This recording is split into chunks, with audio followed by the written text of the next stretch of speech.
John Beagle is the owner of CameraSecurityNow.com.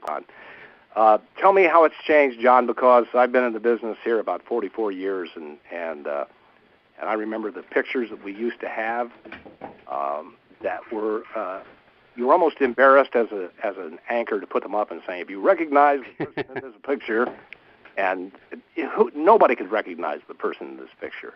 Well, that's because the picture was captured with a VHS device that recorded it. Right. And when that tape in that device was new, it was okay at best. But most people didn't change their tapes out. They just constantly recorded over them. So very often you'd see a 5-year-old tape that you'd see it was really grainy and almost looked like it was snowing in the picture. And the life of those tapes shouldn't have been used for 5 years. The life of the tape probably was, at best, if you wanted to get the highest resolution, was probably a month. Well, if you're just recording 24 hours a day, yeah, you're absolutely correct. Yeah. Now, everything has gone digitally, as you know. But a lot of the technology from the VHS era, also known as CCTV, is still widely used today. And that technology actually has come along, and we can get resolutions up to 550 TV lines with your standard analog CCTV camera. Now, this device, these cameras are now being recorded into digital recording devices. So they're taking that analog signal and they're converting it to digital and then storing it on computer hard drives.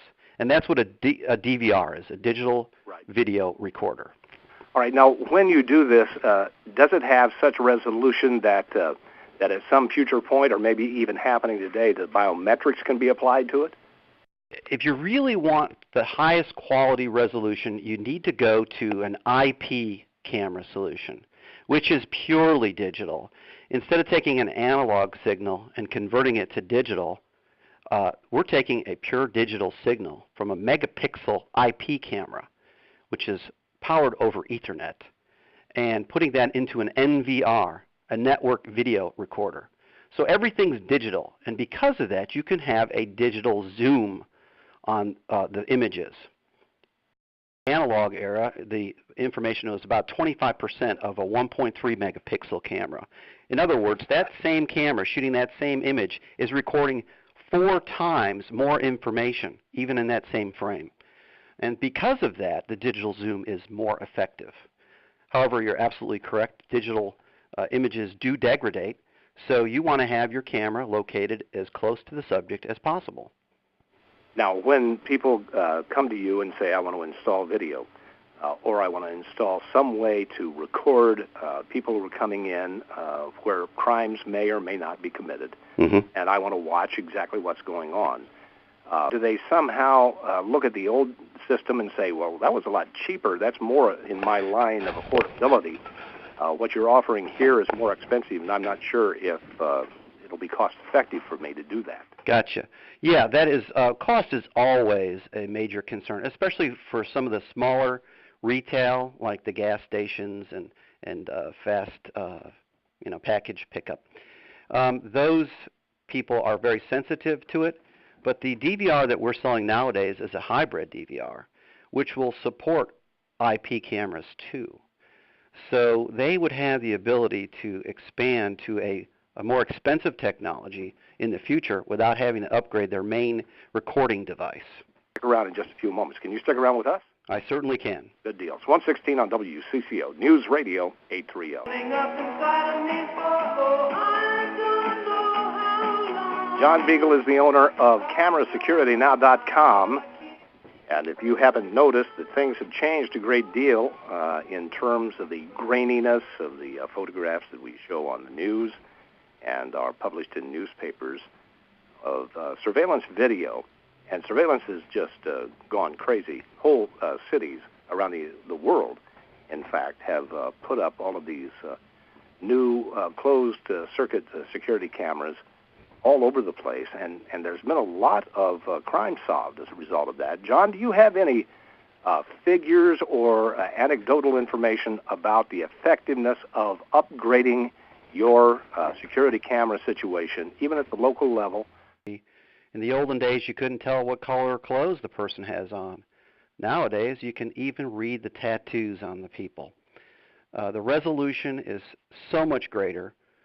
The ability to store and retrieve the data has increased dramatically, and the technology is just getting better and better. Facial recognition software is bundled with many off-the-shelf packages for NVRs and DVRs as well. You have to answer a question for me, John, real quickly. Sure. I know a lot of people who watch 3 different versions of CSI on CBS, with which we're affiliated, would suggest that the technology, at least available in Las Vegas, in New York City, and in Miami, if nowhere else in the world, can do exactly that. You can look at a surveillance photograph, you can zoom out, you can do some biometric readings, facial recognition software, and you can pick the bad guy out and match it. That's done on NCIS as well. I don't know what CBS has got an investment in all these cameras and software, but they've certainly made it seem like it's easy. I know it's not easy. Well, you have two considerations. One is real time, and one is after the fact. In real time, with facial recognition and pan-tilt zoom tracking, you can actually watch a suspect as he enters your facility and moves around in that facility. And that pan-tilt zoom is going to stay on him until the operator decides not to. Now, does it take an operator in the back room then running a toggle to try to figure out the joystick, if you will, to make sure that they're picking out the individuals that are possible suspects? Not necessarily. If there's software that's bundled with facial recognition and someone enters the facility that's been barred, the cameras will automatically zoom in and record that person. It's sort of like some of the gyroscopic cameras used by helicopters today on chase videos. Exactly. Lock into an image and then leave it alone, and the camera itself with the software will follow that car no matter where it is. That's correct. We call them pan-tilt zoom cameras, also known as PTZs. Man, that is amazing to me. What's the next step? Because I know you have to be in the business of thinking what else is out there. Well, yeah, everything seems to be surprising me. Like, for instance, convention centers are renting and installing temporary and permanent solutions out there. And so that's kind of a unique idea, is to have convention centers or the people putting on the conventions renting the technology so they can count the number of people coming and going to certain areas of the show or the entire show. Automatically, those things can be counted. Plus, when people start to crowds start to accumulate, if the crowd gets too large, the system can automatically tell the operator that area there has too many people and that something needs to be done about that. All right. Now, how about the argument that you often hear, and that is among those people who are opposed to the proliferation of these cameras, how about the argument that this is Big Brotherism run amok? Well, in some cases they have a good point. Cameras do get into private positions in places that they shouldn't be, and of course those are criminals operating the cameras. But for the most part, in public areas, I don't think they have a leg to stand on. They may have a case with recording their voice, but as far as physically what they're doing, I don't think there's anything that violates any law. If you're involved in a criminal activity, you have no privacy. And I find that interesting, that if they can prove that if the individual was committing a crime, their arguments about privacy do not stand. That's correct. And, you know, that's the way society's going. Great Britain has the most cameras per square mile of any country in the world. And, of course, London, you know, because of London's great advanced technology, they were able to identify the subway bombers. That's right. That's right. John, I want to thank you very much for coming on. The more you can develop to keep us safe, the better off we all are, and I thank you very much for being on the show today. Don, I appreciate you having me. And can I do a shout-out to Boyd Hansen there at Hotspot Mobile? Absolutely. All right, he's our installer there in Minneapolis. And thanks for having us on the show, and this was John Beagle at CameraSecurityNow.com. All right, thank you, John. Talk to you later. Bye now. Bye-bye.